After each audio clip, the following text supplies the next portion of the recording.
Good afternoon, and thanks for having us in. Icy roads are slowing down drivers in eastern South Dakota. One of our news crews shot this video north of Sioux Falls on Interstate 29 near the Moody County line.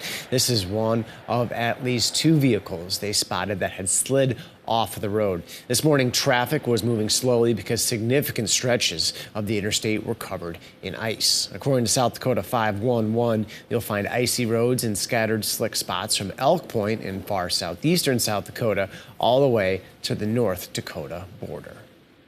Turning now to a first look at your forecast. We're cold today. It's going to warm up, and then it looks like snow before too long, right, Adam? Such is March in South Dakota, where the only consistent thing is a lack of consistency. Sure. And that's exactly what we're going to get here. But we'll try and get some good news in the weather department to go with the inevitable bad news. I feel like that we've been the bearer of bad news as of late with all these colder temperatures. And well, there's sunshine in Pierre. There's something good, 16, the south wind at 5 miles per hour.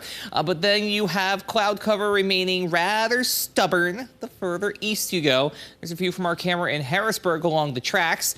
Well, the roads are mainly clear, at least at that stretch of Willow Street. 23, a north wind at 9 miles per hour. So we do have a few wind chill factors out there. It feels like it's in the teens over towards Sioux Falls, for example.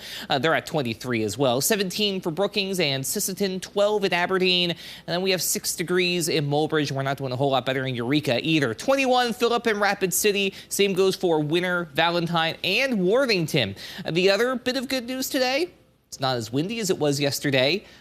The bad news, and this is going to be a trend. I'm going to tell you this right now. This is going to be a trend. The bad news is the wind comes back as we head overnight into the day on Tuesday, especially East River. So we don't have much in the way of active weather to talk about. We've had a few little spits of snow in the Sioux Falls area, basically there for show or to taunt us, depending on which way you want to look at it. But we are going to have, in general, quiet weather through Tuesday, beyond the fact that, again, we are going to be seeing that wind pick up again. Through the rest of your afternoon today, we're going to be talking about temperatures in the 20s as we do gradually clear out in southeastern Keloland, low to mid-20s at that. Up to the northeast, we'll see a similar little spread of temperatures, low 20s, few mid-20s toward Miller, points north and west. And as we go to the west and in central Keloland for that matter, this is where we start to see the difference coming around. And we're going to talk about southwestern South Dakota on multiple occasions through the extended forecast. For now,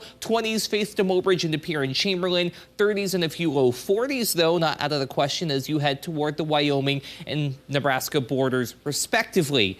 They get in on a pretty nice spring preview on a couple of occasions before everything comes off the rails for the day after the Ides of March. We'll talk about that coming up. Thank you, Adam. The Dade County Sheriff's Office responded to a fire south of Webster where a tractor caught on fire. The Webster Fire Department was able to contain it. Nobody was hurt and no other equipment was damaged. We're celebrating 70 years on the air this year, a legacy that has included coverage of a lot of big stories. Keloland TV signed on back in May of 1953. We feel very happy that we can bring you our program today and say that we're on the air. Coming up in tonight's Eye on Keloland at 10, we're bringing you archival sights and sounds of some of the biggest stories of these past 7 decades. Donald Trump's former lawyer Michael Cohen is expected to testify today before a Manhattan grand jury investigating hush money payments he arranged and made on the former president's behalf. Cohen's testimony comes as the Manhattan District Attorney's Office closes in on a decision on whether to seek charges against Trump. The former president has said he did nothing wrong. The Biden administration is approving the major Willow oil project on Alaska's petroleum-rich North Slope. The decision is one of President Joe Biden's most consequential climate decisions and is likely to draw condemnation from environmentalists who say it flies in the face of the Democratic president's climate pledges. Climate activists say allowing oil company ConocoPhillips to move forward with the drilling plan would break Biden's campaign promise to stop new oil drilling on public lands.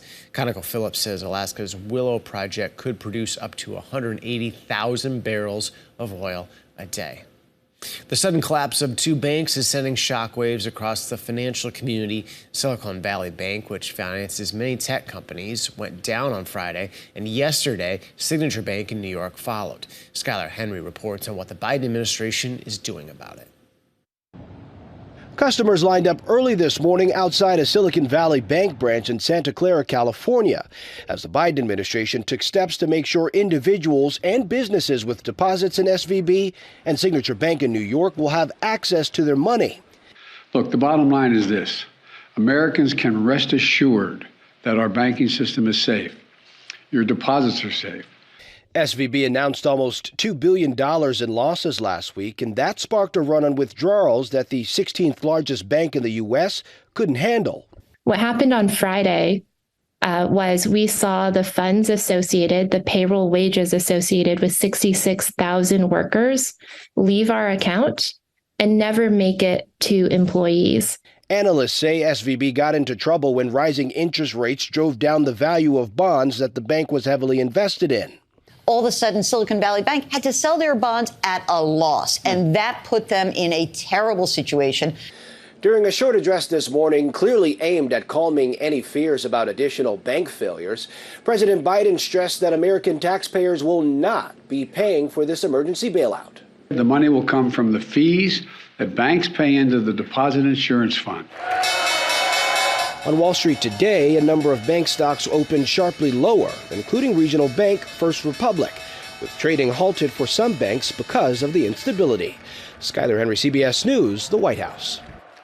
The president also promised that the management of the failed banks will be fired and that investors who took a risk will not be protected, only those who deposited their money into those banks.